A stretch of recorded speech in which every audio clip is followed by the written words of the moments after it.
Dan meskipun pengetahuan kita tentang makhluk yang hidup dalam bumi yang sama ini masih terbatas, kita telah memusnahkan banyak dari mereka, baik dari pencarian lahan yang mengganggu keseimbangan alam, kebutuhan kompleks kita akan sandang, atau selera pangan kita yang semakin berkembang. Karena apa sih yang tidak kita hancurkan? Apa sih yang tidak kita kenakan? Dan apa sih yang tidak kita makan? Ini adalah satu dari banyak binatang yang perlahan musnah karena kita. Banyak dari mereka telah dieksploitasi oleh manusia sepanjang sejarah. Daging mereka masih banyak dikonsumsi, kulit mereka menjadi barang mewah, sisik mereka dipercaya sebagai obat untuk segala penyakit. Meskipun sudah dilindungi di seluruh dunia, segala aktivitas yang baru saya sebutkan masih berjalan hingga hari ini. Padahal kita nggak punya masalah dengan mereka. Mereka nggak agresif, mereka nggak merusak panen manusia, mereka lambat, mereka nggak punya gigi, dan hampir tidak memiliki tempat ideal untuk bersembunyi. Mereka nggak mengganggu manusia. Binatang yang sangat tereksploitasi ini adalah pangolin, alias terenggiling. Satu-satunya mamalia bersisik dari ordo Pholidota. Nama pangolin berasal dari kata dalam bahasa Melayu, pengguling, yang diartikan secara melebar menjadi binatang yang mampu menggulung. Nama ini dulunya digunakan pada spesies terenggiling Sunda. Masyarakat Filipina menyebut mereka goling, tanggiling, atau balintong, yang kurang lebih memiliki arti yang sama.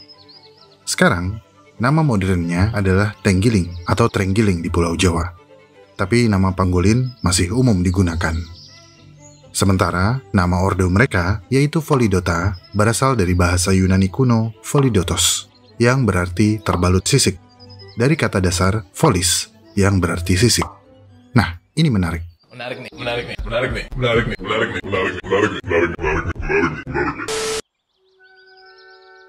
Alam penuh dengan misteri, yang terkadang terasa seperti bercanda. Ibarat komedian, alam gemar menghibur kita dengan lelucon yang seringkali meta, atau tidak terstruktur. Sekarang, kita bandingkan 3 spesies pemakan semut atau ant-eater yang sangat mirip ini. Ant-eater berduri atau Echidna dari Australia, ant-eater bersisik atau terenggiling dari Asia dan Afrika, dan ant-eater raksasa dari Amerika Latin. Masing-masing mamalia ini memiliki beberapa fitur tubuh yang mirip satu sama lain. Lidah yang panjang lengket seperti cacing, mulut yang tanpa rahang dan gigi, serta cakar panjang seperti pedang. Masing-masing dari mereka memiliki kelenjar liur yang besar menggembung, perut yang kuat dan kokoh seperti molen semen, dan moncong tanpa rambut yang panjangnya cukup edan. Banyak miripnya ya. Tapi meskipun demikian, ketiga makhluk ini tidak berkerabat. Echidna tidak melahirkan anaknya dan merupakan satu dari 5 monotrem di bumi. Mereka mamalia bertelur dan merupakan kerabat dekat platypus. Yang menyatukan mereka ke dalam kemiripan morfologi adalah sebuah proses panjang tanpa batas yang disebut evolusi konvergen. Berdasarkan prinsip konvergensi, beberapa spesies yang tidak berkerabat akan melakukan pendekatan terbaik dan mengembangkan fitur tubuh ideal untuk menunjang kehidupannya. Echidna, terenggiling, ant-eater raksasa adalah Myrmecophagous. Mereka bertahan hidup dengan memakan semut dan rayap. Memiliki mulut yang normal akan sangat membebani, sehingga berbagai leluhur dari para pemburu semut ini secara bertahap dan secara mandiri mengembangkan fitur tubuh yang paling sesuai untuk mengeksploitasi sumber makanan secara efektif, yaitu moncong panjang, lidah lengket, dan cakar panjang seperti pedang. Tapi tunggu bang, ada lagi spesies yang bentuknya mirip terenggiling, seperti aardvark dan armadillo. Apakah mereka berkerabat? Sayangnya tidak. Karena jika ditelusuri melalui analisis genetik, terenggiling lebih berkerabat dengan binatang dalam ordo karnivora, seperti kucing, anjing, dan famili Mustelidae, seperti mongoose alias garangan. Penglihatan terenggiling tidak begitu baik. Mereka lebih mengandalkan indera pendengaran yang lebih mendingan dan indera penciumannya yang sangat mendingan. Terenggiling menggunakan penciumannya yang akurat ini untuk menemukan sarang semut dan rayap. Hampir seluruh spesies terenggiling adalah terestrial. Mereka hidup di darat dan seringkali menggali tanah untuk bersarang. Namun, beberapa spesies adalah arboreal. Mereka mampu memanjat pohon dan menghabiskan 90% hidupnya di atas pohon. Dan spesies terenggiling arboreal biasanya diurnal. Mereka aktif di siang hari. Terenggiling bersama dengan pemakan semut lain adalah penjaga hutan dari kehancuran yang disebabkan oleh rayap. Mereka menjaga ekosistem tetap seimbang. Setelah menemukan sarang yang aktif, terenggiling menggunakan kuku tajamnya untuk menghancurkan dinding sarang, kemudian memangsa penghuninya dengan lidahnya yang panjang dan lengket, yang selalu dilumasi oleh kelenjar liur yang hiperaktif. Lidah terenggiling kebangetan panjangnya. Saking panjangnya, lidah terenggiling menggulung dan menempel hingga ke area di dekat panggulnya. Jika diluruskan, lidah terenggiling bahkan bisa lebih panjang dari keseluruhan tubuhnya sendiri. Ini memungkinkan mereka menyelipkan lidah tersebut ke ruang-ruang di dalam sarang semut dan rayap tanpa harus merusak sepenuhnya. Tapi mereka kan gak punya gigi. Bagaimana mereka mengunyah? Jawaban singkatnya adalah dengan batu. Saat menjilat-jilat sarang semut dan rayap, terenggiling juga menelan batu-batu kecil yang lambat laun menumpuk di perut mereka. Batu-batu ini disebut gastrolit, dan batu-batu kecil inilah yang membantu menghancurkan semut dan rayap di dalam perut mereka.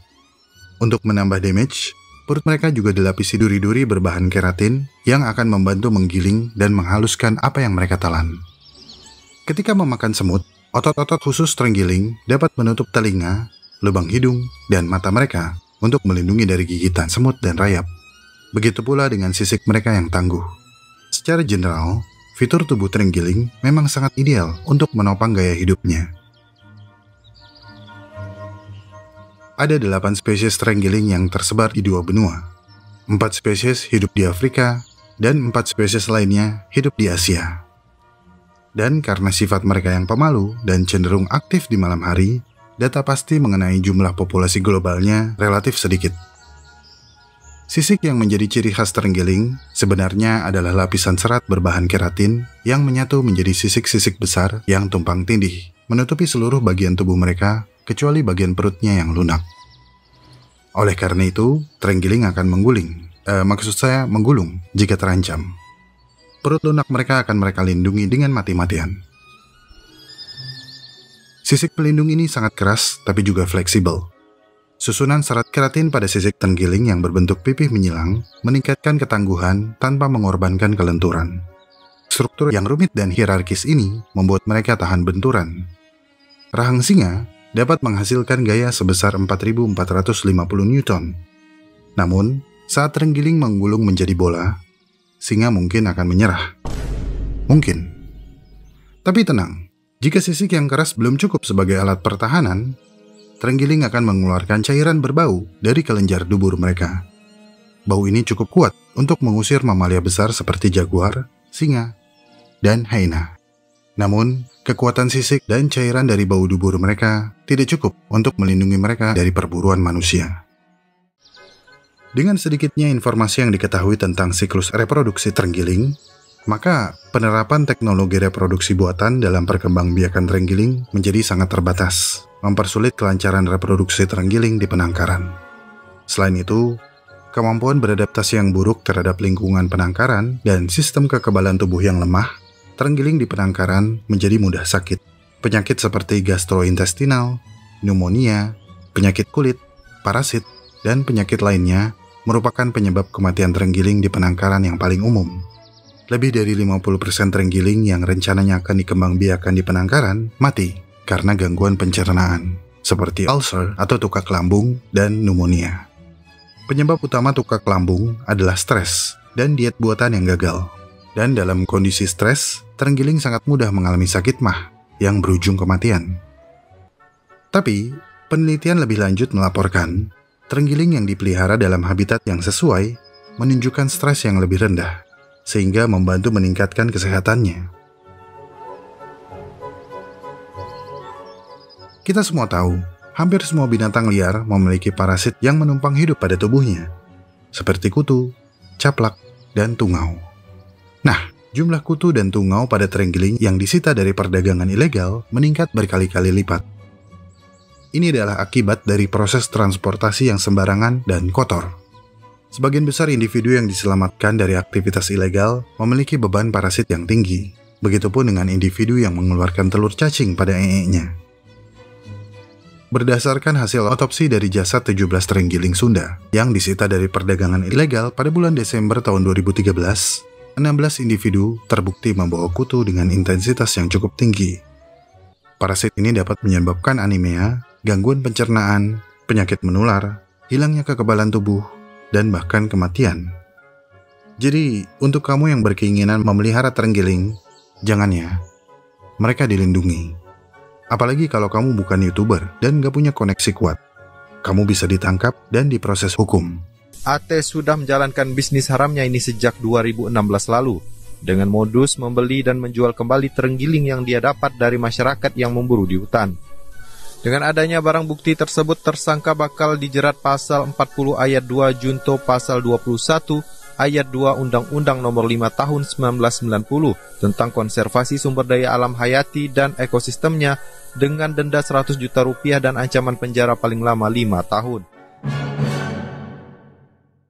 Hampir 900.000 ekor terenggiling diyakini telah diperdagangkan di Asia Tenggara dalam 20 tahun terakhir. Data ini muncul di saat dunia sedang berjuang melawan pandemi virus corona, yang akhirnya memunculkan dugaan dari beberapa ahli bahwa virus corona ditularkan ke manusia melalui terenggiling. Pelarangan perdagangan terenggiling pun mulai aktif digencarkan.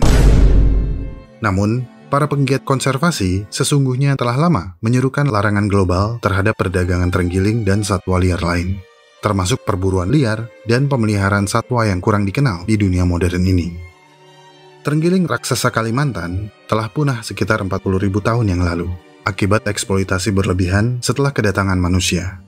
Dan sekarang, populasi terenggiling di banyak belahan dunia juga menghadapi ancaman yang sama.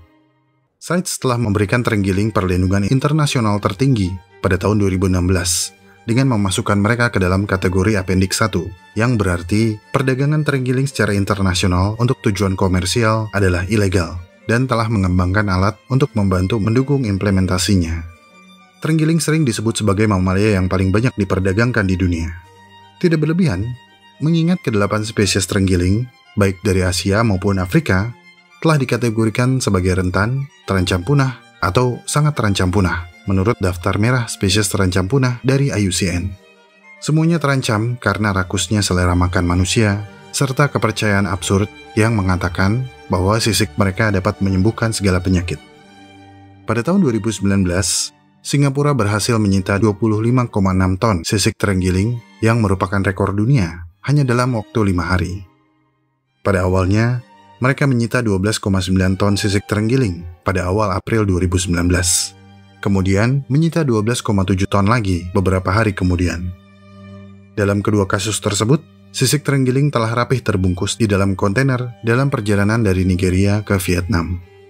Sebelumnya, rekor penyitaan sisik terenggiling terbanyak terjadi di Shenzhen, China, pada tahun 2017, dengan jumlah penyitaan sebanyak 11,9 ton. Secara keseluruhan, sisik terenggiling tersebut diperkirakan berasal dari 38.000 ekor terenggiling dan bernilai sekitar 76,5 juta US dollar. Berdasarkan penelitian yang dilakukan oleh Traffic, sebuah jaringan pemantau perdagangan satwa liar di dunia, 20 ton terenggiling dan bagian tubuhnya diperdagangkan setiap tahun. Malaysia juga menjadi sorotan ketika 29,8 ton terenggiling dan produk terkait disita pada awal tahun 2019. Dalam laporan antara tahun 2017 dan 2019, Traffic juga mencatat ada lebih dari 96.000 kg sisik terenggiling yang telah disita di Malaysia, Singapura, dan Vietnam. Bagaimana dengan Indonesia? Apakah kita perlu khawatir? Petugas gabungan dari Polri, BKSDA, aktivis lingkungan dan Kementerian Kehutanan musnahkan 5 ton daging terenggiling siap edar seharga 18,4 miliar rupiah. Daging tersebut diamankan pekan lalu di kawasan industri Medan 4, Sumatera Utara. Lihatlah, terenggiling sebanyak ini tidak mungkin berasal dari penangkaran. Mereka diburu dari alam liar dan harus mati sia-sia karena keserakahan manusia. Kanita Krishnasamy, Direktur Traffic di wilayah Asia Tenggara, mengatakan, penyitaan satwa liar di Asia Tenggara terjadi setiap hari, dan hampir seluruhnya dalam jumlah yang sangat besar. Beliau menambahkan, terenggiling hidup yang diselundupkan ke Cina, hidupnya tidak akan lama. Karena sebelum diselundupkan, mereka diberi makan secara paksa melalui selang. Metode ini dilakukan untuk menambah berat tubuh terenggiling sehingga harga jualnya tinggi. Banyak terenggiling selundupan yang diselamatkan mengalami sakit dan memuntahkan cairan kuning sebelum akhirnya mati. Terenggiling Sunda di Indonesia berisiko punah karena perdagangan gelap yang berlangsung setiap tahunnya. Traffic menegaskan, Indonesia seharusnya merupakan salah satu benteng pertahanan terakhir bagi terenggiling Sunda. Tapi ironisnya, Indonesia justru kehilangan hingga 10.000 ekor terenggiling setiap tahunnya karena perdagangan ilegal. Menurut Traffic, Sumatera adalah pusat perdagangan yang juga menjadi penghubung utama antara sindikat penyelundup di Malaysia dan Singapura. Sebagian besar dikirim ke Cina dan Vietnam. Selepas pandemi COVID-19, banyak pihak yang mendesak pelarangan total perdagangan satwa liar. Sebuah studi yang dilakukan oleh para peneliti di Amerika Serikat mengungkapkan bahwa penyakit baru seperti COVID-19 bisa menjadi lebih umum karena aktivitas manusia yang seringkali menghancurkan habitat dan memaksa binatang liar yang terinfeksi parasit menjadi dekat dengan manusia. Perburuan liar dan perdagangan ilegal menambah kedekatan manusia dengan risiko penyakit zoonosis. Salah satu teori yang populer adalah virus corona memulai perjalanannya dari kelelawar, melompat ke terenggiling, dan kemudian menyebarkannya ke manusia, dan akhirnya ke seluruh dunia. Julia Shalitsky, ahli biokimia di UC Berkeley, menambahkan, kelelawar memiliki sistem kekebalan yang sangat kuat, lebih kuat dari manusia, sehingga mereka menjadi inang dari banyak virus tanpa mengganggu kehidupan mereka. Virus biasanya keluar melalui ee, salah satu jalur eliminasi utama, dan secara otomatis membawa virus ke lantai hutan. Kemudian, terenggiling mengobrak-abrik tumbukan daun di lantai hutan dalam rangka mencari rayap atau semut, dan tanpa sengaja menyeruput ee kelelawar dan akhirnya tertular. Dalam skenario ini, virus tersebut akan membuat terenggiling sakit. Tapi meskipun demikian, terenggiling tidak akan pernah meninggalkan hutan. Jadi meskipun dia sakit, ya penyakitnya di situ-situ aja. Nah, ketika pemburu ilegal menangkap terenggiling yang sakit dan menjualnya sebagai daging konsumsi, ketika itulah virus corona menjangkiti manusia. Sebuah pasar seafood di Wuhan, China, berada di peringkat teratas dalam daftar kemungkinan titik awal pandemi COVID-19. Karena meskipun judulnya adalah Huanan Seafood Wholesale Market, di dalamnya terdapat banyak binatang eksotik dan tidak umum yang dijual untuk dikonsumsi. Pada akhir bulan Februari 2020, sebagai respons terhadap penyebaran penyakit ini, pemerintah Cina mengumumkan akan menghentikan dan meningkatkan hukuman bagi perdagangan binatang liar ilegal, sekaligus menegaskan kepada warganya untuk tidak memakan binatang liar yang memiliki nilai ekologis, nilai ilmiah, dan nilai sosial yang penting. Meskipun pada pernyataan tersebut tidak ada larangan penggunaan hewan liar sebagai bahan obat, pemerintah Cina berjanji akan mengatur secara ketat tentang penggunaan binatang liar sebagai bahan obat. Kemudian, pada bulan Juni 2020, pemerintah Cina kembali meningkatkan perlindungan terhadap spesies terenggiling endemik ke tingkat tertinggi, sehingga menutup kemungkinan konsumsi bagi spesies tersebut secara nasional.